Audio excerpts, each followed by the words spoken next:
Hello guys, welcome back to my channel. सबसे पहले मेरे तरफ से आप सबको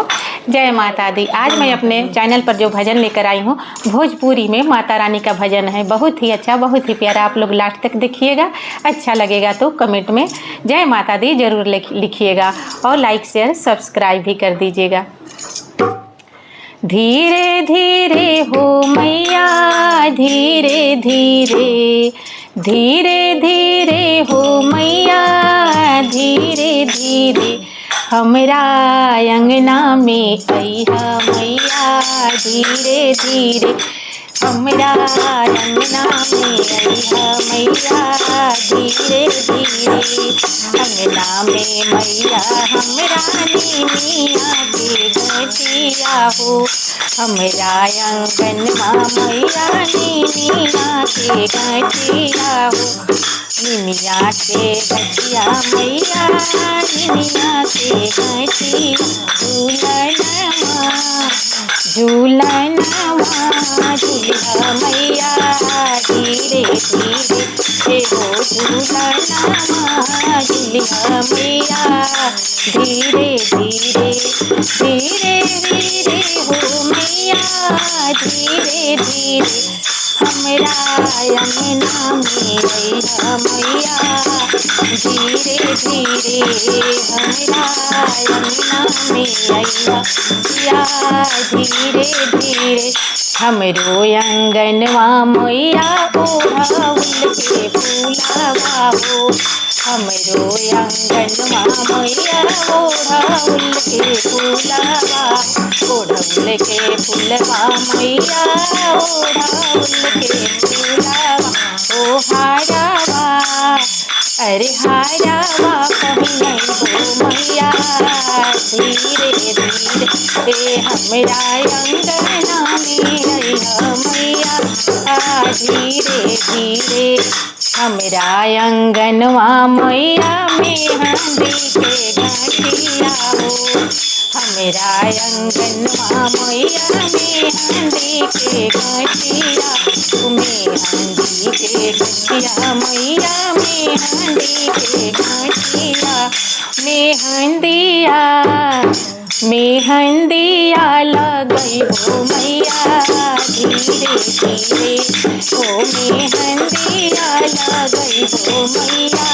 धीरे धीरे हमरा अंगना में अइहा मैया, धीरे धीरे हो हमरा अंगनवा मैया नारियल के पेड़वा हो, नारियल के पेड़वा मैया नारियल के पेड़वा, नरियलवा चढ़ई हो मैया जोड़े जोड़े हो, नरियलवा चढ़ई हो मैया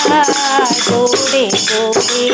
हमरा अंगनवा मैया, हमरा अंगनवा मैया लाला की चुनरिया, हमरा अंगनवा मैया लाला की चुनरिया, लाला की चुनरिया मैया लाला की चुनरिया, चुनरिया चुनरिया ओढ़ाइब मैया जोड़े जोड़े हो, चुनरिया ओढ़ाइब मैया लाले लाले हमरा अंगना में मैया, धीरे धीरे हमरा अंगना अइहा मैया, धीरे धीरे हमरा अंगनवा मैया छठिया चले हर, हमरा अंगनवा मैया छठिया चले हो, भजना सुनाइब मैया ढेरे ढेरे हो, की भजना सुनाइब मैया ढेरे ढेरे, हमरा अंगनवा मैया दुखिया बहुत है, हमरा अंगनवा मैया दुखिया बहुत है, की झोलिया की झोलिया भरवाइब मैया भरी भरी के हो, की झोलिया भर भर के हमरा रंग मैया धीरे धीरे हमरा रंग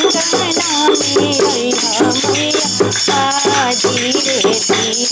धीरे धीरे हो मैया धीरे धीरे हमरा रंग मैया धीरे धीरे। अगर मेरा ये भजन आप लोग को अच्छा लगा होगा तो लाइक शेयर सब्सक्राइब जरूर कर दीजिएगा। फिर मिलती हूँ अगले भजन में, तब तक मेरी तरफ से जय माता दी।